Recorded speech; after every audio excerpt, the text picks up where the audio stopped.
नमस्कार, मैं डॉक्टर विक्रम सिंह आपका बहुत बहुत फिजिक्स जोश चैनल पे स्वागत करता हूं। आज हम इम्पोर्टेंट न्यूमेरिकल्स करेंगे। सब चैप्टर का नाम है motion in a straight line.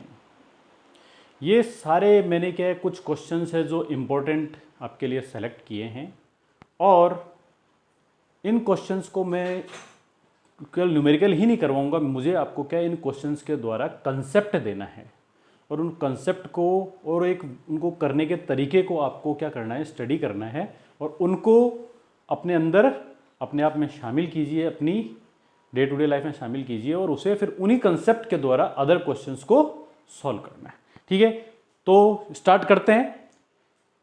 पहला क्वेश्चन है ये, A car covers half distance between 2 points by 80 km per hour and other half with 60 km per hour. Find average velocity। देखिए एवरेज वेलोसिटी फाइंड आउट करनी है। बहुत start हम simple question से कर रहे हैं, लेकिन इसमें क्या एक कंसेप्ट छिपा हुआ है। उस कंसेप्ट को आपको हमेशा ध्यान देना है। वो कंसेप्ट ये है कि कोई भी दो पॉइंट्स है A और B, ठीक है, तो इसके लिए क्या है, एक इसका डिस्प्लेसमेंट होगा, वो डिस्प्लेसमेंट होगा x, ठीक है, और एक इसका क्या होगा, टाइम पीरियड होगा, वो होगा t, और इसकी एक वेलोसिटी होगी, एवरेज वेलोसिटी, वो होगी v एवरेज। ठीक है, हमें क्या करना है, एवरेज वेलोसिटी इस डिस्प्लेसमेंट के लिए फाइंड आउट करनी है। ये हमारा क्वेश्चन है। तो अब देखिए हम क्या करते हैं कि आपको इस टॉपिक से रिलेटेड कुछ क्वेश्चंस बनाए जाएंगे। उसमें वो क्या करेगा, आपका जो डिस्प्लेसमेंट है उसके पार्टीशन कर देगा।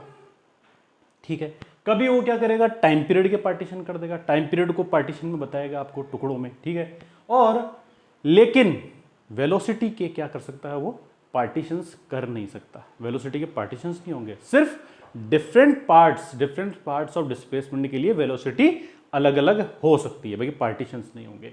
तो जो मैं कहना चाह रहा था वो ये थे, यदि हम इसको पार्टीशंस वाले क्वेश्चंस करते हैं तो उनमें क्या है, एक कंसेप्ट है, वो कंसेप्ट ये है, x इज इक्वल टू हमेशा होगा x1 plus x2 plus x3 x4 जो भी हो वो होगा। यानी पार्टीशंस के सभी पार्टीशंस डिस्प्लेसमेंट के पार्ट से हम क्या कर सकते हैं, फाइनल या ओरिजिनल या टोटल डिस्प्लेसमेंट निकाला जा सकता है। दूसरा, अब क्या है कि टाइम के जो पार्टीशंस है उसकी सहायता से हम क्या कर सकते हैं, टाइम निकाल सकते हैं। जितने भी हमारे को क्या कर रहे हैं, हर एक पार्ट के लिए, पार्ट ऑफ द डिस्प्लेसमेंट के लिए इंडिविजुअल टाइम होता है, उसके लिए T1 T2 T3 इस तरह से उनको सम करके टोटल टाइम हम फाइंड आउट कर सकते हैं। लेकिन अब यही ध्यान देने वाली बात है कि V एवरेज कभी भी नहीं होगी V1 plus V2 plus dash dash dash के नहीं होगी। V एवरेज कभी भी इनको सभी एवरेज वेलोसिटीज को ऐड करके फाइंड आउट नहीं की जा सकती है। और तो कैसे करेंगे का ये है कि हम क्या करेंगे, इंडिविजुअल पार्ट के लिए एवरेज वेलोसिटी निकाल देंगे, एवरेज पार्ट के लिए एवरेज वेलोसिटी निकालेंगे और निकाली जा सकती है। फिर उस हर एक पार्ट के लिए जो एवरेज वेलोसिटी निकाली उसको कैलकुलेशन में इस्तेमाल करते हुए हम क्या करेंगे, एवरेज वेलोसिटी पूरे पार्ट की, पूरे डिस्प्लेसमेंट की फाइंड आउट कर सकते हैं। बस इतना ध्यान रखना है हमें, ये तीन जो फॉर्मूला है, ये तीन जो रूल्स है, इन रूल्स को फॉलो करते हुए हम क्वेश्चंस को करना है। अब आते हैं हम हमारे इस क्वेश्चन पे, इन्हीं को बात को ध्यान में रखते हुए। बाकी क्या है, फॉर्मूला एक ही है इसको सॉल्व करने का। वो फॉर्मूला है V average is equals to displacement upon time, distance या डिस्प्लेसमेंट अपॉन टाइम। ठीक है, यही फॉर्मूला, इसी फॉर्मूले से होगा। ये फॉर्मूला प्लस ये रूल्स फॉलो करते हुए हम इस तरह का कोई सा भी क्वेश्चन कर सकते हैं। ठीक है, अब देखिए आप, ये क्वेश्चन है, इसके अंदर क्या है, डिस्प्लेसमेंट दे रखा है, एक डिस्प्लेसमेंट है, उसके क्या किए इसने, दो पार्टीशंस किए हैं। तो हम क्या करते हैं, हम मान लेते हैं कि वो जो हाफ और हाफ जो पार्टीशन थे उनको, इसको इंडिविजुअल को हम क्या कर लेते हैं, x, और सेकंड पार्ट को भी क्या मान लेते हैं, x मान लेते हैं। ठीक है, अब ये उससे रिलेटेड नहीं है, अलग से ले लेते हैं वरना आप कंफ्यूज हो गए। ठीक है, अब हम क्या करते हैं, ये क्वेश्चन इस तरह से कर लेते हैं, ये A और B, ये कोई B पॉइंट्स है, इसके अंदर क्या था, पार्टीशन दो कर दिए थे हमने, डिस्प्लेसमेंट, टोटल डिस्प्लेसमेंट ये है, इसको हमने क्या किया था, दो टुकड़ों में किया। तो पहले टुकड़े को हम क्या कर लेते हैं, x मान लेते हैं, दूसरे को भी क्या मान लेते हैं, x मान लेते हैं। ठीक है, और एवरेज वेलोसिटी इसने हर एक टुकड़े की क्या है दे रखी है, वी एवरेज हमें दी हुई है। पहले किसने कितनी दी है 80 और दूसरे की क्या दी है वी एवरेज इसने दी है 60 किलोमीटर पर आवर। ये एवरेज वेलोसिटी इसने हमें दे रखी है, ठीक है। तो अब हमें इसने ये कहा है कि आप average velocity of total displacement निकालिए। तो अब हम क्या है इनकी सहायता ले सकते हैं। तो हम देखते हैं कि वी एवरेज कभी भी इंडिविजुअल एवरेज वेलोसिटी को जोड़ते हुए फाइंड आउट नहीं की जा सकती है, लेकिन क्या है डिस्प्लेसमेंट और टाइम पीरियड तो फाइंड आउट किया जा सकता है। तो अब हम क्या करेंगे इन दो में से एक एक पार्ट पहले फाइंड आउट करेंगे। तो कैसे करेंगे, ये फर्स्ट जो टुकड़ा है इसकी सहायता से हम क्या करेंगे T1 निकालेंगे। तो T1 बराबर क्या होगा, ध्यान से देखिए आप, डिस्प्लेसमेंट यहां से देखिए T इधर आ गया, वी एवरेज नीचे आ गया, तो डिस्टेंस अपॉन वी एवरेज से T आ जाएगा। तो T1 इज इक्वल टू क्या हो गया x अपॉन 80 आ गया। ठीक ऐसे ही T2 बराबर क्या आ जाएगा x अपॉन 60, ठीक है। तो अब हमारे पास दो टाइम पीरियड आ गए, जिससे हम टोटल टाइम निकाल सकते हैं। तो total time is equal to क्या हो गया x upon 80 plus x upon 60। तो इसे हमने क्या किया, जब टोटल किया इसको समेशन कर देते हैं, तो ये क्या हो जाएगा 80 इंटू मल्टीप्लाइड 60 और ऊपर आ गया 60x plus 80x is equal to 140x upon 80 into 60। हम चाहें तो इसको सॉल्व भी कर सकते हैं, ये एज इट इज भी छोड़ देते हैं क्योंकि ये हमारी रिक्वायरमेंट नहीं है। इसको ऐसा ही रखेंगे तो हमें क्या होगा आगे जो कैलकुलेशन होगी ना उसमें हेल्प मिलेगी, ठीक है। तो हमने क्या कर दिया टोटल टाइम फाइंड आउट कर लिया। अब देखिए इसका जो फर्स्ट पार्ट था उससे हम टोटल डिस्प्लेसमेंट भी फाइंड आउट कर सकते हैं। तो टोटल डिस्प्लेसमेंट क्या है एक्चुअल में x plus x is equal to 2x। x के टर्म में total displacement x plus x हो गया 2x हो गया, ठीक है। अब हमें फाइंड आउट करनी है इसकी एवरेज वेलोसिटी। हमारे पास क्या है टोटल डिस्प्लेसमेंट है और टोटल टाइम है, तो एवरेज वेलोसिटी अब हम फाइंड आउट कर सकते हैं इजीली। तो हम यही फॉर्मूला अप्लाई करेंगे, कौन सा, ये V average for total displacement is displacement upon time. तो टोटल वो डिस्प्लेसमेंट कितना है 2x है, ठीक है, divided by total time. Total time है आपका ये t यानी ये t, ठीक है। इससे इसको डिवाइड करेंगे तो अब हम इसको राइट डाउन कर देते हैं। तो ये हो गया कितना 140x, ठीक है। नीचे आएगा 80 इंटू 60, तो उसे हम क्या करेंगे ऊपर ले जाएंगे, इंटू ये हो जाएगा 80 इंटू 60। ये हमने एज इट इज छोड़ दिया, इसको हमने कुछ भी नहीं किया। इस x से ये x कट गया, 2 से ये क्या हो गया 70 हो गया, 0 से 0 कट गया, तो ये कितना हो गया 8 6 48, 480 divided by 7 metre per second क्या हो गया इसकी एवरेज वेलोसिटी हो गई, ठीक है। तो इसी के साथ ये क्वेश्चन पूरा सॉल्व होता है, ठीक है। ये इसका आंसर, इसको आप थोड़ा आप सिंप्लीफाइड भी कर सकते हो। एक मिनट थोड़ा, ठीक है। 8 6 48 और इनका सम कितना था 80 40 140, हाँ ठीक है, ये इसका फाइनल आंसर हो गया, ठीक है। अब हम नेक्स्ट पार्ट करेंगे, नेक्स्ट इसे रब कर देता हूं, ठीक है। तो अब हम क्या करते हैं, एक second portion of this video आते हैं। इसमें हम क्या करें एक्सीलरेशन से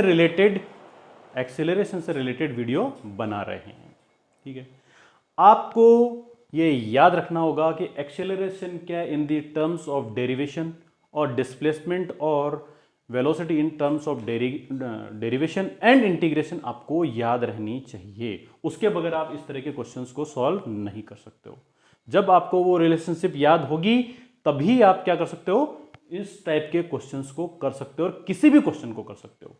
तो मैं आपको अभी क्या है 2 क्वेश्चन कराने जा रहा हूं। फर्स्ट क्वेश्चन के अंदर मैं क्या करूंगा, एक्सेलरेशन और डेरिवेशन का रिलेशन यूज करते हुए करूंगा, और सेकंड क्वेश्चन में मैं आपको क्या करूंगा, एक्सेलरेशन डिस्प्लेसमेंट एंड वेलोसिटी के बीच में इंटीग्रल कैलकुलस को यूज करते हुए क्वेश्चन सॉल्व करूंगा। तो ये 2 क्वेश्चन है, बहुत अच्छे क्वेश्चन है। इनको आप थोड़ा सा इनका कंसेप्ट समझिए, इनकी सोल को समझिए और उस सोल को यूज करते हुए अपने कंसेप्ट्स बनाइए और उन कंसेप्ट की सहायता से आप किसी भी तरह का डेरिवेशन और इंटीग्रल कैलकुलेशन से रिलेटेड क्वेश्चन कर सकते हैं। देखिए बहुत ही सिंपल क्वेश्चन है, सिर्फ मेरा टारगेट है आपको कंसेप्ट देना ये है if displacement on Y axis is y is equal to 6 plus 16t plus 14t square metre, ठीक है।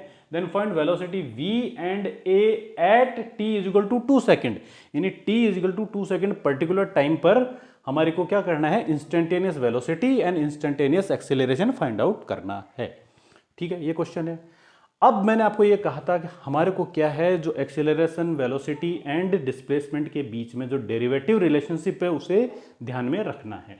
वो है हमारा एक्सेलरेशन को dv अपॉन dt और इसका double derivation of x upon with respect to dt है, ठीक है। ये एक रिलेशनशिप है।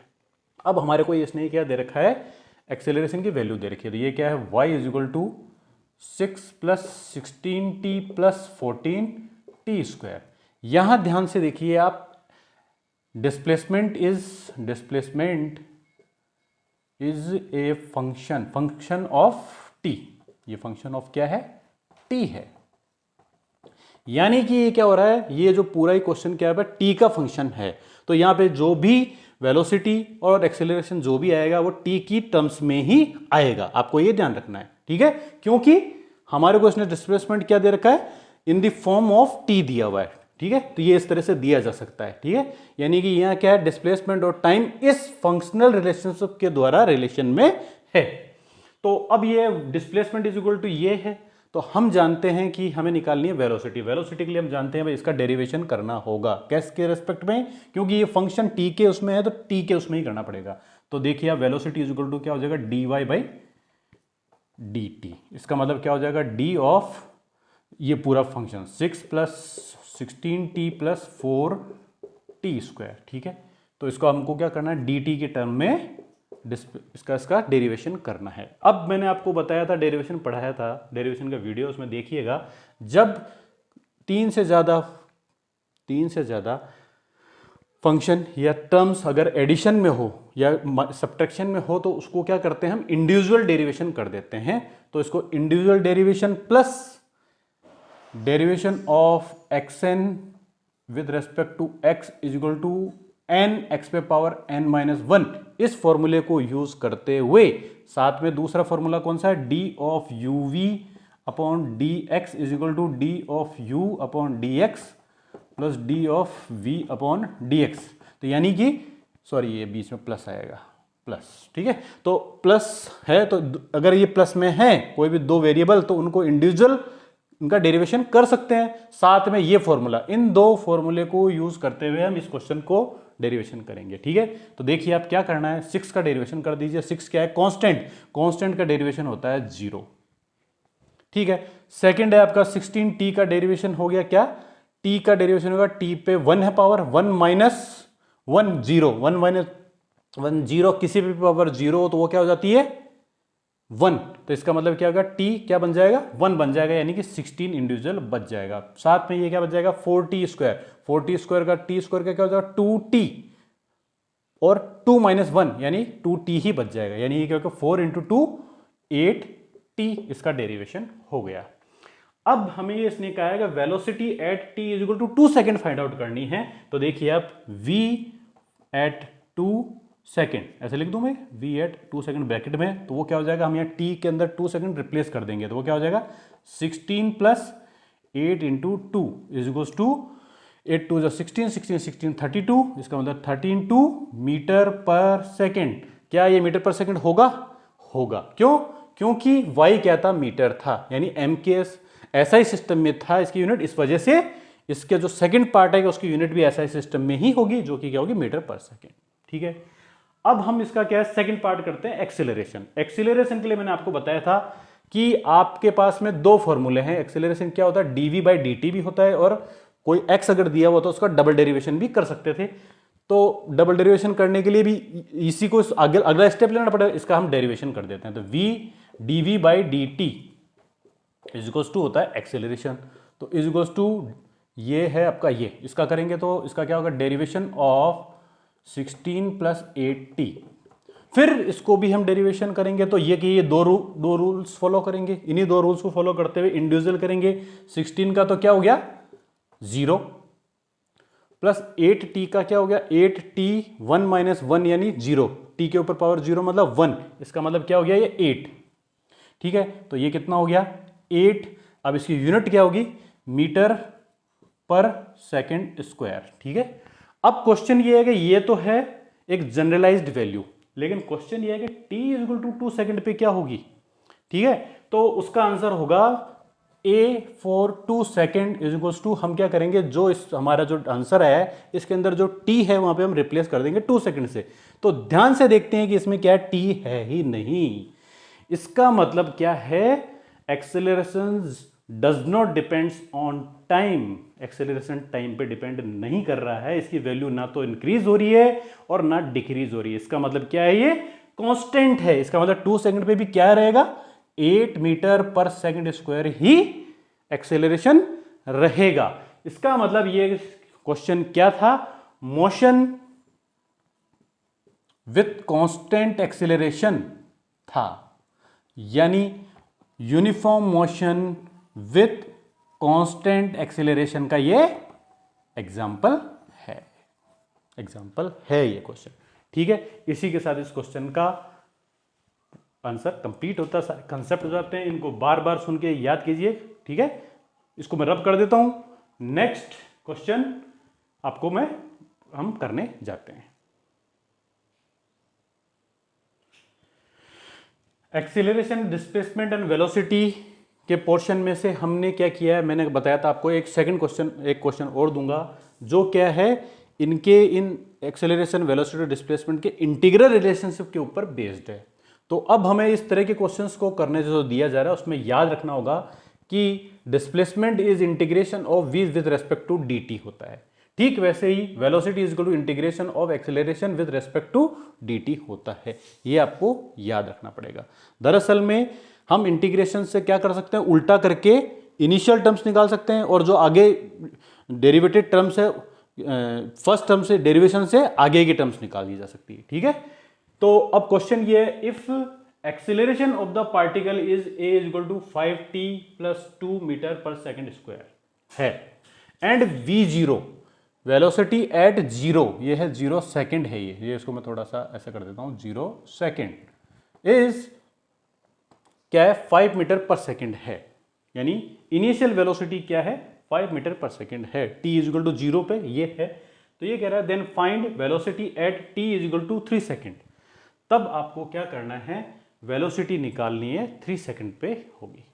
अब फिर देखिए आप, क्योंकि ये आपको एक फंक्शन के रूप में दी हुई है, तो आपको यहाँ पे क्या करना होगा, सिंपल फॉर्मूलों से ये सॉल्व नहीं होगा, यहाँ आपको क्या करना पड़ेगा, इंटीग्रेशंस करना पड़ेगा। तो आपको इंटीग्रेशंस को करते हुए हम इसको करते हैं क्वेश्चन। अब निकालना क्या है, वेलोसिटी निकालनी है। तो देखिए आप ध्यान से कि इंटीग्रेशन के लिए हमें एक्सेलरेशन का इंटीग्रेशन करना है, ये वाला फॉर्मूला आपको यूज करना पड़ेगा। तो हम क्या करते हैं, वेलोसिटी इज इक्वल टू निकालते हैं integration of 0 to t a with respect to dt, यानी कि मैं क्या करता हूँ, ये 0 टू t लिमिट्स के साथ इंटीग्रेशन कर देता हूँ a यानी इस फंक्शन का। तो ये फंक्शन है 5t प्लस 2। ठीक है, इसका इंटीग्रेशन करते हैं तो आपको एक फॉर्मूला, दो फॉर्मूले याद करना पड़ेगा। वही इंटीग्रेशन अगर करते हैं, जो अगर कोई फंक्शन ऐड में हो या सब्ट्रैक्शन में हो तो इंडिविजुअल कर दो, वो तो याद रखना है। साथ में आपको एक फॉर्मूला याद करना है, integration of xn with respect to dx is x n plus 1 divided by n plus 1, ये होता है। इस फॉर्मूले को याद रखते हुए हम इसको इंटीग्रेट करेंगे। तो देखिए इसका इंडिविजुअल किया हमने, तो ये क्या हो गया, 5t का इंटीग्रेशन हो गया 5t 1 प्लस 1 2 अपॉन 1 प्लस 1 2 से डिवाइड हो गया। ठीक है, प्लस 2 का इंटीग्रेशन हो गया 2t यहां पे हम क्या है, मान सकते हैं 2 पे पावर 0 टर्म है, ऐसी टर्म मानी जा सकती है नहीं, लेकिन मानी जा सकती है। क्यों, क्योंकि t पे पावर 0 होता है 1, इसका मतलब वो कोई इफेक्ट नहीं पड़ा है, लेकिन इंटीग्रेशन में हमारे को ये टर्म हेल्प करेगी, इसलिए हमने यहां इंट्रोड्यूस की है। तो t पे पावर 0 का इंटीग्रेशन क्या हो गया, t 0 प्लस 1 1 अपॉन 0 प्लस 1 1, तो t अपॉन 1, ये इसका इंटीग्रेशन हो गया। लेकिन इंटीग्रेशन में एक प्रॉब्लम और होती है, प्लस 0 भी माना जा सकता है यहाँ पे। ठीक है, 0 माना जा सकता है, तो 0 का इंटीग्रेशन क्या होगा, एक्चुअल में होगा कोई भी कांस्टेंट c। ठीक है, 0 का इंटीग्रेशन, 0 ये क्या हो गया, कांस्टेंट नंबर हो गया, कांस्टेंट नंबर का इंटीग्रेशन c आपको हमेशा ऐड करना ही पड़ेगा। ठीक है, कोई भी इंटीग्रेशन करो तो c आएगा ही आएगा। अब देखिए आपको निकालना है, इसने कहा है कि velocity at t is equal to t second find out कीजिए, यानी कि हमें क्या करना है, velocity at 3 second find out करनी है। तो हम क्या करते हैं, इसमें वैल्यू पुट कर देते हैं। तो वैल्यू पुट करते हैं तो हमारे पास प्रॉब्लम आती है कि हम यहां तो वैल्यू कर देंगे, यहां भी कर देंगे, लेकिन c हमारे पास क्या है, नहीं है, c नहीं है, कांस्टेंट की वैल्यू हमारे पास नहीं है। तो अब ये प्रॉब्लम है। तो इस प्रॉब्लम के लिए हम क्वेश्चन के ऊपर फिर देखेंगे कि भाई क्वेश्चन ने क्या दिया है। तो ध्यान से देखिए, क्वेश्चन ने हमें क्या दे रखा है, v फॉर 0 सेकेंड इज 5। तो हम क्या करते हैं, पहले इसकी इक्वेशन नहीं बनाते हैं, इसके बजाय हम क्या करते हैं, 0 सेकेंड की इक्वेशन बनाते हैं। तो वो है, देखिए v for 0 is 5 into T square, यानी 0 0 0 गायब, ये हो जाएगा गायब, गायब यानी c ही बचेगा, ठीक है, बाकी सब तो जीरो होने की वजह से नील हो जाएंगे। तो ये c बच गया, ये कितना है, 5 मीटर पर सेकेंड। तो इसका मतलब c की वैल्यू क्या आ गई, c is equal to 5 metre per second है। तो अब हम क्या कर सकते हैं, v for 3 second find out कर सकते हैं। ये v फॉर 3 हमने फाइंड आउट किया, तो क्या हो गया, 5/2 इंटू 3 का स्क्वायर यानी 9 प्लस 2 इंटू 3 प्लस c कितना आ गया यहाँ से 5। अब इसको क्या कर दिया हमने, सिंपल कर दिया। तो ये क्या हो गया, ये हो गया 45/2 प्लस ये हो गया 3 2 6 प्लस 5 11, ठीक है। तो अब इसको और सिंप्लीफाई किया तो ये कितना हो गया, 45/2 22.5 हो गया, ठीक है, ये 22.5। तो इसको हमने ऐड किया तो ये क्या हो गया 0.5 और ये हो गया 33.5 metre per second is the velocity of this particle at time period t is equal to 3 second. इसी के साथ ये क्वेश्चन समाप्त होता है। अब मैं इसे रब कर दूं और इसको रब करके एक नया क्वेश्चन आपके लिए लेके आता हूं मैं।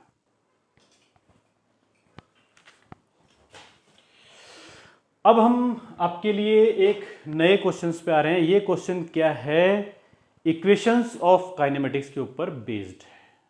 बहुत ही अच्छा क्वेश्चन है। इसके द्वारा मैं आपको क्या कर रहा हूं, यूज एक प्रॉपर या इंटेलिजेंट यूज ऑफ काइनेमेटिक्स सिखाना चाहता हूं, ठीक है। तो जब भी आपको क्या है, काइनेमेटिक इक्वेशंस पे बेस्ड क्वेश्चन आता है तो मेरा आपको एक सजेशन है कि हमेशा कॉर्नर में रफ में आपको x इज इक्वल टू क्या तीनों इक्वेशंस ऑफ काइनेमेटिक्स लिख लेनी है, ठीक है। कोई आपका वो जगह भी नहीं, ऐसा कुछ नहीं, स्पेस कुछ नहीं खाती, ना कोई टाइम खाती है, ये आपको हमेशा कर लेना है। 2ax is equal to V square minus U square, ठीक है। हमेशा आपको क्या करना है, जब भी काइनेमेटिक इक्वेशंस पे बेस्ड क्वेश्चन आते हैं वो लिखी हुई होनी चाहिए, ठीक है। तो अब क्या करना है, इस क्वेश्चन को आपको सॉल्व करना है।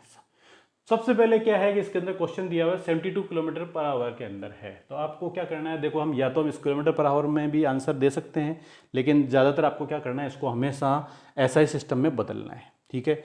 ये एक रूल है, यानी कि इसको रूल बना ही लो आप।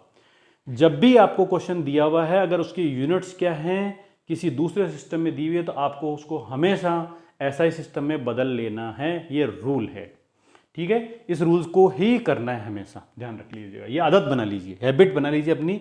क्योंकि क्या होता है, कई बार हम क्या करते हैं, कांस्टेंट वगैरह, जब क्या होता है कि कांस्टेंट वगैरह को यूज करते हैं तो जितने भी कांस्टेंट्स हैं हम उनकी वैल्यू क्या करते हैं, कैसे याद करते हैं, हमेशा SI सिस्टम में ही याद करते हैं। तब वो कांस्टेंट क्या करते हैं, प्रॉब्लमेटिक हो जाते हैं, ठीक है। जैसे जी हमें इस्तेमाल करना है मान लो, तो वो क्या होगा, जी किस में है, हमें वैल्यू याद, हमें वो SI सिस्टम में याद है, तो वो जी हम क्या कर सकते हैं, अगर चेंज नहीं करते हैं तो यूज नहीं कर सकते। इसलिए फर्स्ट एक रूल हमेशा याद रख लीजिए, डायमेंशंस हमेशा SI सिस्टम में होने चाहिए। तो पहला काम है हमारा, इसके अंदर वेलोसिटी दी है 72 किलोमीटर, तो वेलोसिटी इज इक्वल टू क्या, 72 किलोमीटर पर आवर। अब क्या है, मैं आपको एक 72 किलोमीटर पर आवर को बदलने का एक सिंपल तरीका होता है, 72 इंटू 1000 डिवाइडेड बाय 60 इंटू 60। ऐसा कीजिए तो आपको क्या SI सिस्टम में उसकी वेलोसिटी आ जाएगी। लेकिन अब मैं आपको एक शॉर्टकट बताता हूँ, आइंदे से आप कभी भी इस तरह की वेलोसिटी को इस तरह से SI सिस्टम में नहीं बदलेंगे। बजाय उसके आपको क्या करना है, एक कन्वर्जन नंबर है, उसे याद रखिए, वो नंबर है 72 इंटू 5/18। 5/18 एक जादुई नंबर है जिससे आप इसको किलोमीटर वाली वेलोसिटी को जब भी मल्टीप्लाई करेंगे तो आपको क्या होगा, ऐसा ही सिस्टम में वेलोसिटी आ जाएगी। तो देखिए 72 को किया हमने, तो ये 18 से इससे हुआ तो 4। अब वो आपको क्या करेगा, ज़्यादातर क्वेश्चंस क्या होंगे इसी तरह के आएंगे कि वो 18 से डिवाइड होने वाली वेलोसिटी ही देगा, क्योंकि फिजिक्स हमें ये नहीं कहती है कि आप न्यूमेरिकल वैल्यूज़ को सॉल्व कीजिए। क्यों? क्योंकि उसके लिए तो आपके पास क्या है, कंप्यूटर है, लैपटॉप है, बहुत सी चीज़ें हैं, लेकिन नई नई कंसेप्ट्स खोजने के लिए हमारा ब्रेन ही है। ठीक है, हमारे ब्रेन को वो कंसेप्ट सिखाना चाहता है, ना कि कैलकुलेशंस। मेन कैलकुलेशन भी ठीक है लेकिन वो मेन टारगेट नहीं है। तो मेन टारगेट आपका कंसेप्ट है, तो इससे हमने डिवाइड किया तो यह गया 4 इंटू 5 20 मीटर पर सेकेंड। ठीक है, ये इसकी वेलोसिटी हो गई ऐसा ही सिस्टम में। ये फर्स्ट रूल है, हमेशा ऐसा सिस्टम बताइए। अब देखिए आप, ये 100 मीटर था, सेकंड पार्ट मीटर में है, तो इसको तो वैसे ही बदलना था, इसको तो हर हाल में बदलना ही बदलना था, क्योंकि अब बाकी के सारे के ऐसा ही के अंदर है तो इसको बदलना ही था। इसको बदले बगैर हम सॉल्व कर ही नहीं सकते। अब हमें फाइंड आउट करनी है एक्सेलरेशन और टाइम टू स्टॉप। ठीक है, ए फाइंड आउट करना है और time to stop find out करना है। ठीक है, तो अब क्या है कि हमारे को इन 3 काइनेमेटिक इक्वेशंस को यूज करना है। तीन में हमें क्या करना है, ये ध्यान रखना है कि बाकी सारी वेरिएबल हमें दिए हुए हो और कोई एक अननोन हो तो उसको हम उसकी सहायता से कर सकते हैं। तो देखिए इसमें क्या दे रखा है, car and velocity, initial velocity दी हुई है, एप्राई ब्रेक यानी ए नहीं दिया हुआ है। दूसरी बात उसने क्या दे रखा है, एक्स यानी कि डिस्प्लेसमेंट दे रखा है, यानी कि वेलोसिटी डिस्प्लेसमेंट, और वो क्या स्टॉप हुई, स्टॉप यानी फाइनल वेलोसिटी उसकी 0 हो गई। 3 चीजें दी हुई है, डिस्प्लेसमेंट, इनिशियल वेलोसिटी और फाइनल वेलोसिटी। तो ध्यान से देखिए आप, इसमें से तो क्या होंगे, 2 वेरिएबल गायब है, यानी ये काम में नहीं आएगी। ठीक है, कितने अननोन है, आपको कौन सी इक्वेशन यूज करनी है, इसको चेक करने का तरीका है कि आप हर इक्वेशन को देखिए कि उसमें कितने अननोन है। जैसे ही 2 अननोन हो जाते हैं इसका मतलब वो यूज नहीं होगी। फर्स्ट के अंदर 2 अननोन है, ये यूज नहीं होगी। दूसरी के अंदर क्या है, टी और ए 2 अननोन है, यूज नहीं होगी। तीसरी के अंदर क्या है, ये गिवन है, ये अननोन 1 अननोन, ये गिवन है, ये गिवन है, ये गिवन है। 3 चीजें दी हुई है, एक अननोन है, यानी ये यूज होगी।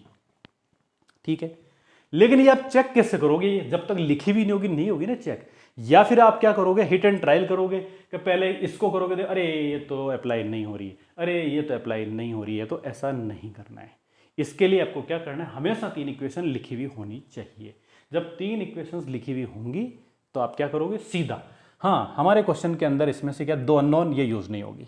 जैसे ही 1 से ज्यादा अननोन हो गए वो इक्वेशन यूज नहीं होगी। इसमें 2 थे अननोन, नहीं होगी। तीसरी के अंदर क्या है, 1 अननोन है, ये यूज होगी। तो इसे हम यूज कर लेते हैं। 2ax is equals to V square minus U square, V square यानी फाइनल वेलोसिटी यानी 0 माइनस यू स्क्वायर यानी इनिशियल वेलोसिटी यानी 20, तो 20 इंटू 20 इधर हो गया 2a यानी a अननोन है इंटू x है 100 मीटर। ठीक है, ये इक्वेशन बन गई। इसको हमने सॉल्व किया तो a इजिकल्स टू क्या आ गया, -20 इंटू 20 अपॉन 2 इंटू 100 यानी 200 के 0 से 0 गया, 0 से 0 गया, 2 से 2 गया, तो यानी 2 बचा। a इजक्वल टू आ गया -2 metre per second square. Unit हम हमेशा क्या, अब यूनिट कौन से लगाएंगे, क्वेश्चन यही अराइज होता है ना, यूनिट कौन से लगाएंगे। तो अब देखिए अगर आपने यहाँ चेंज नहीं की होती, यानी सभी को अब ऐसे सिस्टम में नहीं कर रहे होते, तो यहाँ टेंशन हो जाती। फिर हमको क्या करना पड़ता, अच्छा हमने किसको किससे डिवाइड किया था यह देखना पड़ता।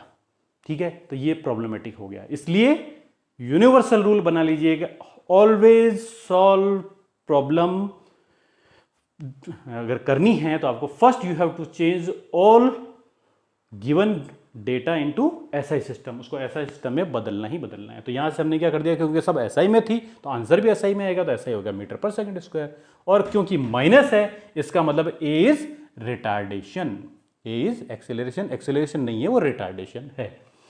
सेकंड इसने कहा है कि then find time to stop, वो कह रहा है भाई अब टाइम कितना लगेगा, किस टाइम से स्टॉप होगी। तो फिर वो कहो, देखिए क्वेश्चन आ गया टाइम। अब हमें फिर इन तीनों को चूज करना है, बस 3 में से कौन सी इक्वेशन अप्लाई होगी। तो देखिए फर्स्ट में अप्लाई करते हैं। v यानी 0 हमें दी हुई है, ठीक है। u यानी इनिशियल 20 है, दी हुई है। a एक्सेलरेशन हमने अभी फाइंड आउट कर ही लिया, और t आपको फाइंड आउट करना है, यानी ये हो सकती है।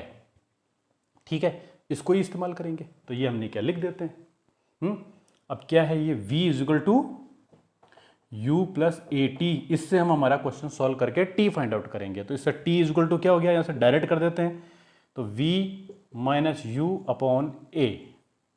ठीक है, अब आप ध्यान से देखिए, v आपका कितना है 0, फाइनल वेलोसिटी 0 है, माइनस u कितना है 20, ठीक है, अपॉन a कितना है -2। तो इसको सिंप्लीफाइड किया तो क्या हो गया है ये -20 अपॉन -2। देखिए साइनों का ध्यान रखना है, माइनस से माइनस प्लस हो गया, 2 से ये हो गया, तो ये हो गया कितना 10 मीटर पर सेकेंड। ये इसकी आपकी क्या हो गया, सॉरी हमने कैलकुलेट किया टाइम की क्या होती है, ऐसा यूनिट होती है t। तो इसका मतलब t इज इक्वल टू हो गया 10 सेकेंड, 10 सेकेंड पे वो जाके स्टॉप होगी। ये हो गया हमारा क्वेश्चन सॉल्व्ड। फिर मैं आपको जो कंसेप्ट देना चाहता था वो ये था, जब भी आपको काइनेमेटिक इक्वेशन से रिलेटेड क्वेश्चंस करने हैं तो याद रखिएगा हमेशा तीनों इक्वेशंस आपको लिखनी है। फिर उसके बाद में आपको क्या करना है, सेकंड क्वेश्चन पार्ट ये है, हमेशा यूनिवर्सल सिस्टम के लिए ऐसा एक हमेशा सभी दिए हुए डायमेंशंस को, डेटा के डायमेंशंस हमेशा ऐसा सिस्टम में चेंज होनी चाहिए। और फिर आप क्या करोगे, इसको करोगे कौन सी इक्वेशन यूज होगी। तो आपको क्या करना है, दिए हुए डेटा को चेक करना है, भाई कितने आपको दिए हुए, कितने फाइंड आउट करने हैं। जिस इक्वेशन के अंदर एक अननोन हो वही यूज होगी, जिस इक्वेशन में एक अननोन हो वही यूज होगी। अच्छा, कभी कभी क्या हो सकता है, कभी कभी क्या हो सकता है, आपके पास में तीनों को आपने चेक किया, तीनों को चेक किया और देखा यार तीनों के अंदर ही दो दो अननोन आ रहे हैं, तब क्या करेंगे, तब क्या करेंगे। क्वेश्चन ये राइज होता है ना कि जब दो दो अननोन आ रहे हैं तो तीनों में दो दो अननोन, इसका मतलब क्या तीनों इस्तेमाल नहीं होगी, नहीं। तब क्या होगा, कंसेप्ट आएगा रूल क्या है, for two unknown variable we needs two linear equations. तब हमें क्या चाहिए, दो लीनियर इक्वेशंस चाहिए। तो यानी कि हम क्या करेंगे, जब दो अननोन होंगे तब हमें इन गिवन काइनेमेटिक इक्वेशंस की सहायता से दो इक्वेशन बनानी है और फिर दो इक्वेशंस की हेल्प से हम अपनी प्रॉब्लम सॉल्व करेंगे। ठीक है, कंसेप्ट हो गया क्लियर। एक अननोन के लिए तो एक इक्वेशन सॉल्व होगी, यूज होगी, और अगर दो अननोन हो तो दो इक्वेशन की हेल्प से आपको प्रॉब्लम को सॉल्व करना पड़ेगा। ओके, इसी के साथ ये क्वेश्चन और ये कंसेप्ट समाप्त होते हैं, नोट डाउन कर लीजिए। इसे सबको मैं रब कर दूं तो अब हम क्या कर रहे हैं, मोशन अंडर ग्रेविटी का क्वेश्चन करेंगे। ठीक है, नेक्स्ट पार्ट में जा रहे हैं हम, मोशन अंडर ग्रेविटी। बहुत क्वेश्चंस बनते हैं इसके ऊपर, ठीक है, बहुत क्वेश्चंस बनते हैं।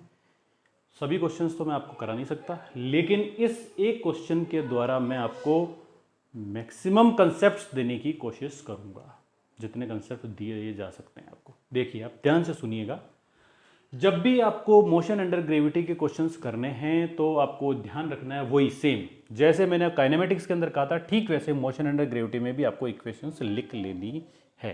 ठीक है, अब ये इक्वेशंस लिख दी मैंने, या मैंने g इज इक्वल टू क्या है माइनस जी लिया है। और इस क्वेश्चन में भी हम क्या कर देते हैं, take g is equal to 10 metre per second square. ये कीजिए, आपको क्या है वो दे दिया है मैंने आपको। ठीक है, कैलकुलेशन ईजी रही है, वही बात, मुझे आपको कैलकुलेशन नहीं सिखानी है। ठीक है, तो हम क्या करते हैं, इजी कैलकुलेशन रहे तो इसे 10 मीटर पर सेकंड ले लेते हैं। ठीक है, ये आपको ध्यान रखना है जी। अब इसी क्वेश्चन के अंदर मैं आपको एक छोटा सा कंसेप्ट और बता देता हूं। हमेशा स्टूडेंट्स कंफ्यूजन में रहते हैं कि ये जी माइनस क्यों है, जी माइनस क्यों है, जबकि जी तो क्या कर रहा है, वेलोसिटी को बढ़ा रहा है या बढ़ा ही रहा है, हर बार क्या कर रहा है, वेलोसिटी को वो वेलोसिटी के अंदर इंक्रीज ही कर रहा है, जी तो बढ़ा रहा है वेलोसिटी को तो। ठीक है, लेकिन जी क्या होता है, नेगेटिव माइनस ही क्यों है, कई बार क्या करता है जी बढ़ाता भी तो है। ठीक है, तो ये माइनस क्यों है। ठीक है, कैसे कि जैसे अगर मान लीजिए कोई यहाँ पे क्या है, अगर हमने ड्रॉप किया तो नीचे गिरेगा तो उसकी वेलोसिटी क्या है, मतलब जीरो थी और नीचे जाते जाते क्या हो रहा है, वेलोसिटी बढ़ रही है, तब भी ये जी माइनस क्यों है भाई। माइनस तो रिटार्डेशन वाला होता है, यानी जो वेलोसिटी को घटाता है उसे बोलते हैं भाई, जी जो घटाता है उसे जी बोलते हैं। इसका रीजन है पॉइंट ऑफ रेफरेंस। क्या है रीजन, पॉइंट ऑफ रेफरेंस है इसका रीजन। हम क्या कर रहे हैं, हमारी जितनी भी इसके अंदर कैलकुलेशंस कर रहे हैं वो क्या करते हैं, अर्थ को पॉइंट ऑफ रेफरेंस मानते हुए करते हैं। अर्थ को ही हम क्या करते हैं, पॉइंट ऑफ रेफरेंस मानते हैं। तो इस वजह से क्या होता है, अगर इसको चाहे आप ऊपर भेजो तब भी क्या करेगा, ये वेलोसिटी को घटाने का काम करेगा और जब वो ऊपर से नीचे कोई ऑब्जेक्ट आएगा तब भी ये क्या करेगा, हालांकि वैल्यू तो बढ़ाएगा लेकिन नेगेटिव सेंस में बढ़ाएगा, नेगेटिव डायरेक्शन में बढ़ाएगा, इसलिए जी क्या रहेगा, नेगेटिव ही माना जाएगा। तो इसका असली रीजन जी के माइनस होने का है पॉइंट ऑफ रेफरेंस। यदि हम हमारा पॉइंट ऑफ रेफरेंस बदल लेते, हम क्या करते, हर कैलकुलेशंस क्या करते, एक पर्टिकुलर हाइट से मेजर करते, यानी हम कहते हैं हम तो जो भी है भैया इसी हाइट से मेजर करेंगे, कोई सी भी एक हाईएस्ट हाइट ले लेते उससे ही मेजर करेंगे, तब जी क्या हो जाता, ऑलवेज पॉजिटिव होता, तब जी पॉजिटिव होता, ये याद रखिएगा आप। लेकिन क्या है कि अगर हम ऊपर वाले को पॉइंट ऑफ रेफरेंस लेते हैं तो वो कैलकुलेशंस में हर्डल्स डालता है, वो परेशानियां डालता है, और ज़्यादा इजी कौन सा रहता है, ये base, earth of the earth surface क्या होती है, पॉइंट ऑफ रेफरेंस इजी रहता है। तो हमने क्या कहा था, हम हमेशा point of reference as per over convenience लेते हैं। तो इस वजह से फिजिक्स ने, देखिए फिजिक्स पागल नहीं थी, फिजिक्स वाले फिजिशियंस बहुत इंटेलिजेंट थे, उन्होंने क्या किया कि भाई पॉइंट ऑफ रेफरेंस तो अर्थ को ले लीजिए, चाहे उसके लिए जी हमें हमेशा नेगेटिव ही लेना पड़ जाए कोई प्रॉब्लम नहीं है, कम से कम हमें कैलकुलेशन तो आसानी से होगी। तो फिजिक्स हमेशा क्या करती है, कैलकुलेशंस को इजी बनाती है, ठीक है। कंसेप्ट सॉरी, कंसेप्ट ये है, चाहे जी को नेगेटिव बनाना पड़ जाए लेकिन कैलकुलेशंस क्या होनी चाहिए, इजी होनी चाहिए और मिनिमम फॉर्मूले से सॉल्व होनी चाहिए। तो ये है हमारा जी के नेगेटिव होने की वजह, ठीक है। एक इसका सेपरेट छोटा सा वीडियो और बना देंगे, ये जी के ऊपर क्या होता है, नेगेटिव ही क्यों होता है, तब उसको थोड़ा सा डिटेल में बताएंगे। अब है हमारा, जब भी इस तरह के क्वेश्चन करेंगे आप क्या करेंगे, हमेशा ये तीनों इक्वेशंस लिख ली जाएगी। अब हम इस क्वेश्चन को सॉल्व करते हैं। ये stone drop from a balloon rising with a speed of 16 metre per second, stone reach ground. अब ये है, इसका हम थोड़ा सा रो डायग्राम बना लेते हैं। ये आपका क्या है, अर्थ सरफेस है, ये आपका क्या है, बैलून है, ठीक है। बैलून ये गोला हो गया और ये नीचे रस्सियों से लटकते हुए ये कुछ बैलून, ये वो हो गया, यानी कि जो होता है ना हॉट एयर बैलून, वो है, ठीक है। इसने क्या किया, यहाँ से एक स्टोन को ड्रॉप किया, ठीक है, स्टोन को ड्रॉप किया तो क्या होगा, ये स्टोन जो है ना क्या करेगा, धरती पे, जमीन पे आएगा, कितना, 4 सेकंड में ये धरती पर आके गिरा है, ठीक है, 4 सेकंड में धरती पे गिरा है। तो अब क्या है, आपको इसमें 2-3 कंसेप्ट याद रखने पड़ेंगे। पहला यह है कि जब इसने क्या किया, इस बैलून क्या हो रहा है, ऊपर राइज हो रहा है एक वेलोसिटी के साथ। कौन सी वेलोसिटी है इसकी, 16 मीटर पर सेकंड इसकी वेलोसिटी है, अपवर्ड वेलोसिटी है, ध्यान से देखिए आप, 16 metre per second upward velocity है। तो देखिए आप पॉजिटिव वाई डायरेक्शन में, क्योंकि वेलोसिटी है तो ये पॉजिटिव होगी, ठीक है। रेफरेंस पॉइंट हमने अर्थ को लिया ना, तो ये पॉजिटिव वाई डायरेक्शन में, इसलिए ये पॉजिटिव होगी, मान लिया इसको पॉजिटिव। तो 16 मीटर पर सेकंड बैलून की वेलोसिटी, स्टोन जो क्या इससे ड्रॉप किया गया। तो अब मुझे ये बताइए आप, इस स्टोन की इनिशियल वेलोसिटी क्या होगी, 0, क्योंकि अभी तो कुछ भी नहीं है ना, जस्ट ड्रॉप किया तो कुछ भी वेलोसिटी नहीं है। ये गलत जवाब है। स्टोन को जब यहां से ड्रॉप किया जाएगा तो उसकी वेलोसिटी एक्चुअल में 0 नहीं होगी, उसके पास में जो वेलोसिटी होगी, वो जो बैलून की वेलोसिटी है वो ही वेलोसिटी उसकी भी होगी। यानी कि जब भी आप इस स्टोन को यहां से ड्रॉप करोगे तो वो भैया सीधा नीचे नहीं आएगा, पहले भैया वो थोड़ा ऊपर जाएगा, फिर उसकी वेलोसिटी 0 होगी और फिर नीचे आएगा। यानी कि ये क्या करेगा, स्टोन 2 पार्ट के अंदर अपनी जर्नी को क्लियर करेगा। ये गलती आपको नहीं करनी है। ये जो स्टोन है, ये स्टोन पहले थोड़ा ऊपर जाएगा, क्यों, क्योंकि इसके पास में बैलून की वेलोसिटी थी ना, इस वजह से पहले वो ऊपर जाएगा, फिर 0 इसकी वेलोसिटी बनेगी, फिर नीचे आएगा। पहले जब मैं आपको जो एक वीडियो बताया था उसमें मैंने आपके अलग अलग करके भी कर सकते हैं इसे हम सॉल्व, और अब मैं आपको इसको डायरेक्ट करके बताता हूं। डायरेक्ट करते हैं हम, डायरेक्ट भी कर सकते हैं, कोई दिक्कत नहीं है। अब हम क्या करते हैं, डायरेक्ट करते हैं। तो फिर हम आते हैं अपने इसी पार्ट पे, हमें क्या करना है, फाइंड इनिशियल एच फाइंड करना है और फाइनल वेलोसिटी भी करना है।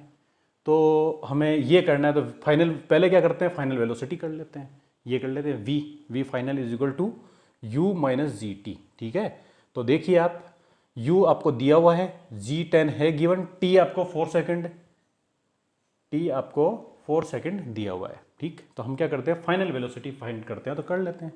v final is equals to u minus G T. अब u कितना है, u थी इसकी इनिशियल वेलोसिटी। अब स्टोन जब गिरा था तो उसके वो जीरो नहीं थी उसकी, स्टूडेंट जीरो कर देते हैं, वो गलत है। इनिशियल वेलोसिटी इसकी वो ही होगी जो बैलून की थी। ठीक है, ये फिजिक्स ये खासियत है, जब ऊपर जा रहे थे तब स्टोन के पास भी वही वेलोसिटी थी और बैलून के पास, दोनों के पास वो थी वेलोसिटी। ड्रॉप करते ही क्या हो गया, अब उसके पास में वो तो केवल 16 ही रह गई, उसमें उसके पास में फोर्स खत्म हो गया है, लेकिन वो तो रहेगी ना, तो इसको u हमेशा जीरो नहीं मानी जाएगी। और हम क्या करते थे, यू जीरो ले लेते हैं, भाई ये तो हमने ड्रॉप कर दिया, हम जीरो जीरो नहीं होगी, तो ये हम लिख देंगे कितना 16 माइनस जी कितना है 10 इंटू टी कितना है 4, तो इसको टू क्या हो गया 16 माइनस 40, यानी ये कितना हो गया 10 इंटू 4 40, यानी 40 माइनस 16 यानी हो गया 24 मीटर पर सेकेंड की वेलोसिटी इसकी फाइनल वेलोसिटी होगी। यानी कि जब ये स्टोन क्या होगा, यहां से बैलून से छूटा तो पहले ऊपर जाएगा, ऊपर जाके उसकी वेलोसिटी फाइनल वेलोसिटी जीरो होगी, लेकिन जीरो आने के बाद क्या होगा, वो वापस नीचे आएगा। ठीक है, आएगा तो क्या होगा, आने पर उसकी वेलोसिटी क्या होगी, नेगेटिव डायरेक्शन में। देखिए आप, क्योंकि अब क्या है, velocity in the negative of Y direction हो रही है, वाई से ऊपर की तरफ पॉजिटिव होता है, नीचे की तरफ नेगेटिव होता है, तो नीचे की तरफ आएगी तो नेगेटिव वेलोसिटी होगी और वो होगी ये। तो अब देखिए फाइनल वेलोसिटी इसकी क्या होगी, -24 मीटर पर सेकेंड इसकी फाइनल वेलोसिटी। इस वेलोसिटी के साथ वो अर्थ पे गिरेगा, 4 सेकंड बाद गिर जाएगा और उसकी वेलोसिटी ये होगी, ये इसकी फाइनल वेलोसिटी। साइन का ध्यान रखा है। अब सेकंड पार्ट है, ये कह रहा है कि भाई इनिशियल एच बताइए आप, ये जो एच है ना, ये एच बताइए।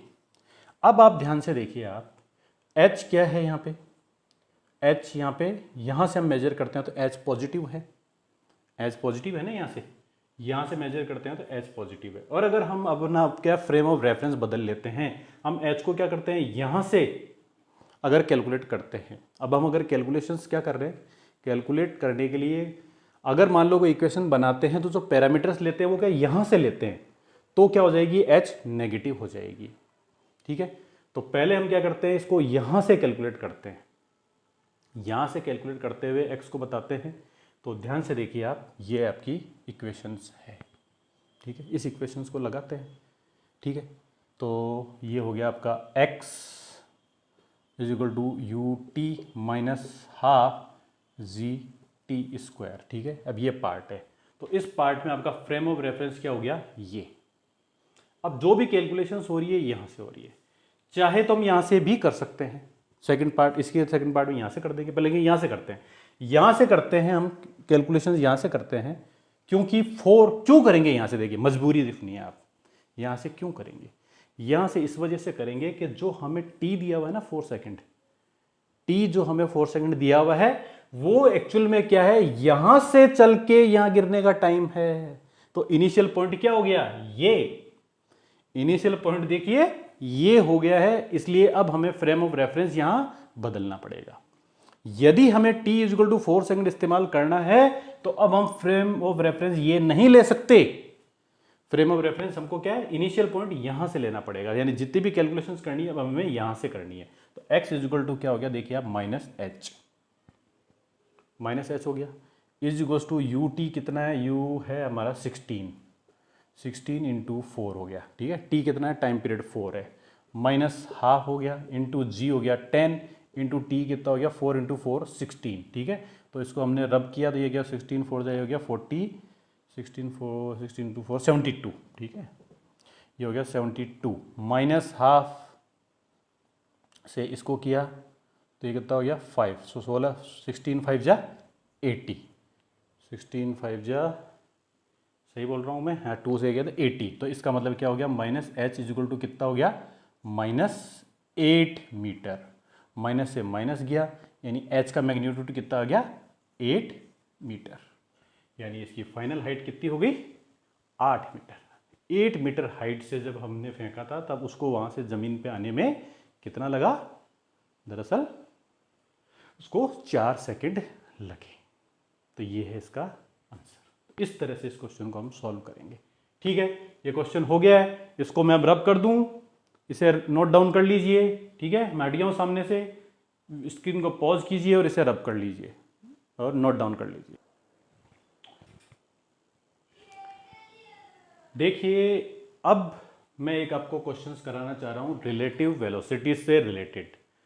रिलेटिव वेलोसिटी में आपको याद रखना होगा VAB, यानी relative velocity of A with B is always VA minus BB, VB। First velocity में से सेकंड वेलोसिटी को आपको माइनस करना होगा।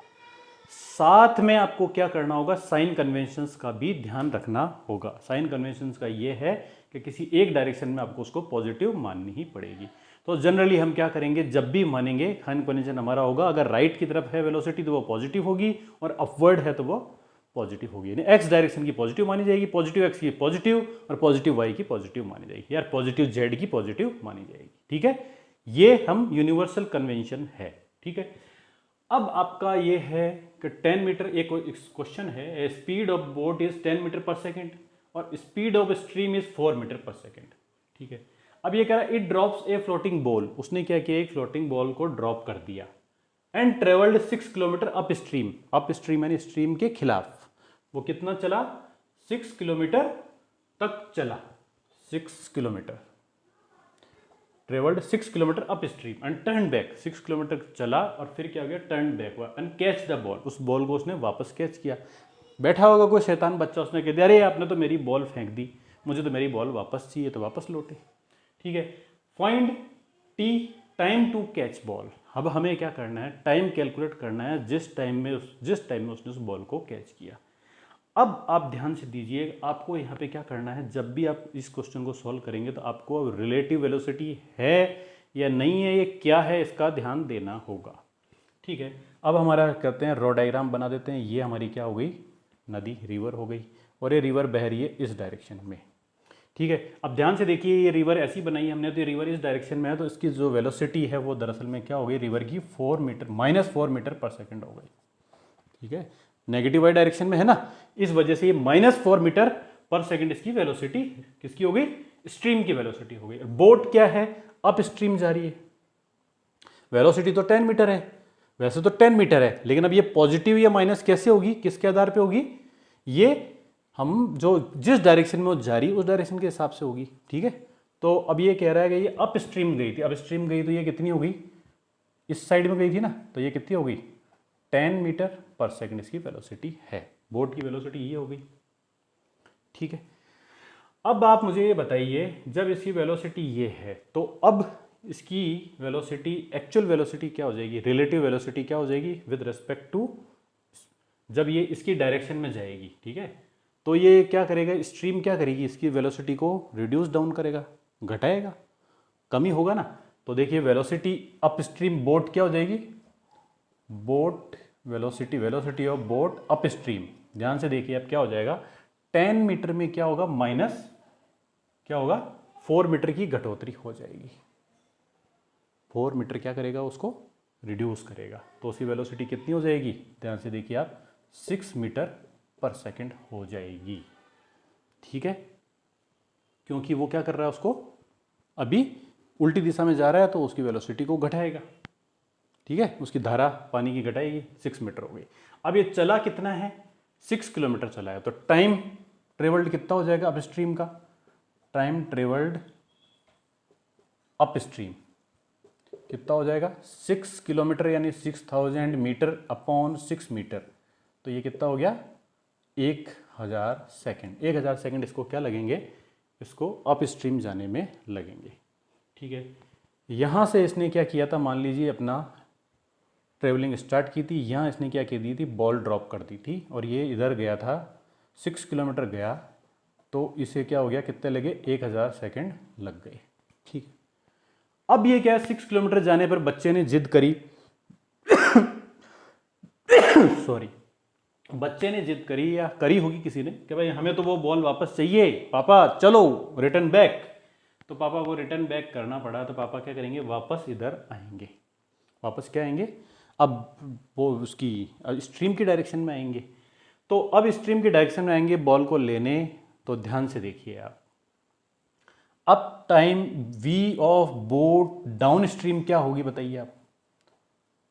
डाउन स्ट्रीम के अंदर क्या होगा, इसके अंदर क्या होगा, जो खुद वेलोसिटी है इसकी 10 तो थी, तो इसको क्या मिल जाएगा 4 एडिशन मिल जाएगा, तो कितना हो जाएगा 14 मीटर पर सेकंड इसकी डाउन स्ट्रीम वेलोसिटी हो जाएगी। ठीक है, उसने स्ट्रीम में घटाया था और एक बार इसमें जोड़ा है। ठीक है, यहाँ हम रिलेटिव नहीं कर रहे हैं, देखिए आप, यहाँ हम एडिशन कर रहे हैं, यहाँ रिलेटिव की बात नहीं हुई है अभी सिर्फ जो इसको एडिशन मिला है उसकी और जो सब्ट्रैक्शन मिला है उसकी बात हो रही है। अब आप मुझे ये बताइए कि ये आपका जो, जब ये यहाँ से इधर 6 किलोमीटर गए थे तो ये बोट जो था, बॉल जो फेंकी थी वो यहाँ तो रहेगी ही नहीं, ये तो क्या होगी धारा के साथ बहेगी तो कहाँ जाएगी ये बहते बहते यहाँ पे कहीं किसी एक डिस्टेंस को ट्रेवल करेगी। ठीक है, किस स्पीड से ट्रेवल करेगी, तो वो इसकी बॉल के खुद के पास तो खुद की तो है ही नहीं, तो इसके पास में क्या है, जो स्ट्रीम की वेलोसिटी वो है। तो यानी कि जब ये रिटर्न बैक स्टार्ट करेगा तब ये कहाँ होगा, तब इसकी क्या होगी डिस्टेंस बिटवीन, अब ये डिस्टेंस बिटवीन देम क्या होगी, तब क्या हो जाएगी 6 किलोमीटर से ये हो जाएगी आपका 6 किलोमीटर प्लस 6 किलोमीटर तो होगी प्लस क्या होगा 4 ही है ना, हाँ 4 इंटू 1000 इज इक्वल टू कितना हो गया, ये हो गया आपका 10,000 मीटर। ये इनके दोनों के बीच में डिस्टेंस होगी जब ये देखिए स्टार्ट करेंगे। अब आप ध्यान से देखिए, बोट यहां से रिटर्न बैक हो रही है और ये जो है आपका बॉल है ये भी वेलोसिटी कर रहा है। अब हमें क्या करना है, उनको आपस में इसको कैच करने का करना है। तो अब यहां प्रॉब्लम आ गई, कि अब दोनों के पास क्या है, वेलोसिटी है, दोनों के पास में एक डिस्प्लेसमेंट कवर करने को है। तो अब हम क्या करेंगे, अब हमारी रिलेटिव वेलोसिटी का कंसेप्ट स्टार्ट होगा। अब हम डायरेक्ट वेलोसिटी से फाइंड आउट नहीं कर सकते, क्यों, क्योंकि यहां पे दो ऑब्जेक्ट हो गए हैं जिनके बीच में क्या है, वेलोसिटी है। बॉल भी अपनी वेलोसिटी से जा रही है, वो भी वेलोसिटी जा रही है। तो अब हम किससे करेंगे, टोटल डिस्टेंस, तो वो तो क्या होगा, उसको हम डिस्प्लेसमेंट को किससे कवर करेंगे, रिलेटिव वेलोसिटी से। अब हमारा क्वेश्चन आएगा रिलेटिव वेलोसिटी, यानी कि relative velocity of boat with respect to ball कितनी होगी, VB माइनस V या BOAT, V boat plus minus VB, या बॉल को कहेंगे। ठीक है, यही होगा। साइन कन्वेंशन का ध्यान रखना पड़ेगा, अब ये क्या है, इधर से उल्टी दिशा में आएगी, यानी कि क्या होगा -10, और वो भी -4 था, तो ये कितना हो गया -14। ठीक है, -14 हो गया, -14 माइनस V बॉल की कितनी है, -4 ही है। तो -14 इंटू -4 कितना हो गया, दरअसल में -10 मीटर पर सेकंड ही वेलोसिटी, रिलेटिव वेलोसिटी देखिए ये ही रहेगी। ठीक है, अब क्या है कि रिलेटिव वेलोसिटी इनके पास में ये है और जो रिलेटिव डिस्प्लेसमेंट है वो भी कंटिन्यूअस मेंटेन रहेगा। तो अब आपको टाइम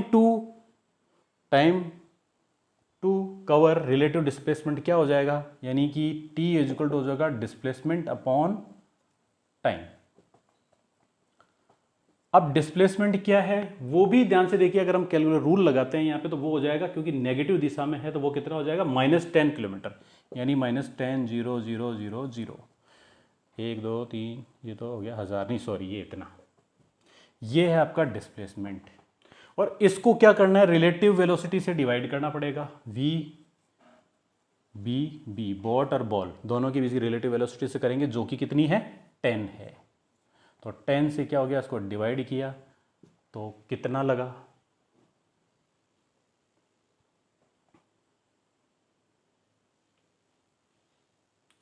अपन ने सही किया ना, हाँ 10, तो कितना लग गया 1000 सेकेंड, यानी कि इसको टाइम कितना लगेगा 1000 सेकेंड के अंदर ही ये के बाद ही ये इसको कैच कर सकता है।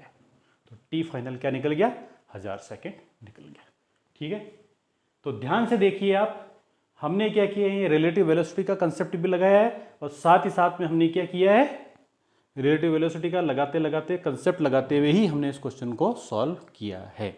ओके, इसको मैं हट जाता हूं, इसको नोट डाउन कर लीजिए। अब मैं इसे रब कर दूं। अब देखिए, अब हम क्या करते हैं कि लास्ट क्वेश्चन आज की वीडियो को लेते हैं ग्राफ से रिलेटेड। ठीक है, ग्राफ से रिलेटेड है तो मैंने आपको देखिए ग्राफ का जब चैप्टर पढ़ाया था, चैप्टर का वीडियो था, तो उसका एक्सट्रैक्ट एक्चुअल में क्या था, 2 ही पॉइंट थे। सबसे इंपॉर्टेंट पॉइंट ग्राफ के ये थे कि जब भी आपको क्या करना है, किसी भी ग्राफ के द्वारा आपको क्या करना है, किसी भी एक क्वांटिटी का डिपेंडेंट का इंडिपेंडेंट के साथ क्या करना है, रेट ऑफ चेंज निकालनी है, तो आपको क्या करना होगा, उसका स्लोप फाइंड आउट करना होगा। और जब भी आपको क्या करना होगा, उनका दोनों का मल्टीप्लिकेशन से बनने वाली क्वांटिटी कैलकुलेट करनी है, तो आपको हमेशा एरिया अंडर ग्राफ कैलकुलेट करना होगा। तो ये जब भी एरिया अंडर ग्राफ करोगे तो उनके मल्टीप्लिकेशन से बनने वाली क्वांटिटी मिल जाएगी, और अगर स्लोप निकालोगे तो उनकी rate of change with respect to given variable मिल जाएगी। अब देखिए ये क्वेश्चन ऐसा, ये ग्राफ है, इस ग्राफ में ध्यान से देखिए, इसके अंदर क्या ये दे रखा है, थोड़ा इसको ढंग से स्टडी कीजिए। क्या दे रखा है, ये टाइम दे रखा है और ये इसका डिस्प्लेसमेंट दे रखा है। तो अब ये हमारे को ये कह रहा है, सॉरी ये डिस्प्लेसमेंट नहीं दे रखा है, ये है वेलोसिटी दे रखी है, velocity in metre per second square दे रखी है। ठीक है, वेलोसिटी और टाइम का ग्राफ है। ठीक है, तो अब हमें क्या करना है, वेलोसिटी और टाइम का ग्राफ है, तो ये एक खास ग्राफ होता है। इसमें हम क्या कर सकते हैं, इसके अंदर हम स्लोप के द्वारा तो एक्सेलरेशन निकाल सकते हैं और इसके अंदर एरिया अंडर ग्राफ से हम डिस्प्लेसमेंट निकाल सकते हैं। तो अब ये कह रहा है आपको फाइंड ए एंड एक्स, यानी ए और एक्स फाइंड आउट कीजिए इस टाइम पीरियड के लिए। ये 4 टाइम पीरियड है। मैं आपको क्या करता हूं, कोई भी 2 करके बता देता हूं, बाकी को आप अपने हिसाब से अपने आप करेंगे। जैसे हम करते हैं, पहला है हमारा, मान लीजिए इस पार्ट के लिए कर देते हैं, और दूसरा है इस पार्ट के लिए कर देता हूं, बाकी सबके लिए आप स्वयं करेंगे। देखिए कैसे है। सबसे पहले हमें करना है, ये ए फाइंड आउट करते हैं। A1 और A2 कर देते हैं। ए क्या होता है दरअसल में, v minus you upon T2 minus T1, यही फॉर्मूला होता है स्लोप का। भाई इसका स्लोप क्या होगा, A1 इस टाइम पीरियड के लिए। तो v यहाँ पे ध्यान से देखिए आप, क्या है, v हमने नोट की, तो यहाँ पे v कितनी है, 20। ठीक है, और u यानी 5 सेकंड पे कितनी है u है 20, तो 20 माइनस 20 अपॉन समथिंग इज 0। इसका मतलब क्या है, यहाँ पे एक्सेलरेशन कितना हो रहा है, कांस्टेंट है, कोई एक्सेलरेशन नहीं है। इस टाइम पीरियड में 0 एक्सेलरेशन है। ठीक है, अब हम करते हैं फॉर A2 यानी 5 to 10 के लिए करते हैं। तो देखिए अब यहाँ पे V1 क्या है 20, नहीं सॉरी ये तो इनिशियल है, तो ये कितनी है, नीचे आकर 0 यानी 0 माइनस यू कितनी है 20 अपॉन T2 यानी 10 minus 5 is equals to minus 20 upon 5 is equals to minus 4 metre per second square, यानी कि इस टाइम पीरियड में रिटार्डेशन हो रहा है। वहां क्या था, कांस्टेंट एक्सीलरेशन था, और यहां पे रिटार्डेशन हो रहा है। ठीक है, बाकी के 2 टाइम पीरियड के लिए आप स्वयं करेंगे। अब आते हैं हम एक्स कैलकुलेट हम जानते हैं कि वो होता है एरिया अंडर ग्राफ, यानी इस टाइम पीरियड के लिए हमें एरिया फाइंड आउट करना है। तो देखिए एरिया अंडर ग्राफ यानी ये रेक्टेंगल बन गया, तो ए इज इक्वल टू, ध्यान से देखिए आप, क्या हो गया, टी इंटू या T2 minus T1 into x2 minus x1। तो ये कितना है, T2 माइनस T1 तो हो गया आपका इस टाइम पीरियड के लिए 3, और इसका आपका दूसरा क्या करना है आपको, ये सॉरी V2 माइनस V1 यानी V माइनस यू लिखेंगे हम, V माइनस यू। ठीक है, या उसके लिए V, सॉरी इसके लिए हम देखेंगे भाई वेलोसिटी कितनी है। तो वेलोसिटी यहाँ पे ध्यान से देखिए आप 20 है, तो T2 माइनस 3 इंटू क्या हो गया, V इज इक्वल टू 20 हो गया, क्योंकि वैसे भी ये 0 से लेके V माइनस यू भी क्या होगा, 20 माइनस 0 का तो 20, तो इज इक्वल टू कितना हो गया आंसर, 60 मीटर। डिस्प्लेसमेंट कितना हो गया इस टाइम पीरियड के लिए, 60 मीटर हो गया। और अब हमें कैलकुलेट करना है किसके लिए, ये x1 कैलकुलेट हो गया, x2 हमें कैलकुलेट करना है, तो वो हो गया T2 यानी 10, ये हो गया 5 इंटू, अब है आपका एरिया अंडर ग्राफ। अब एरिया अंडर ग्राफ ध्यान से देखिए, ये क्या है, हाफ बेस इंटू हाइट। ये तो क्या था, रेक्टेंगल था, तो इसका एरिया तो T2 minus T1 up into we था। इसका एरिया तो T2 minus T1 upon V था रेक्टेंगल का, तो लेंथ इंटू ब्रेथ होता है।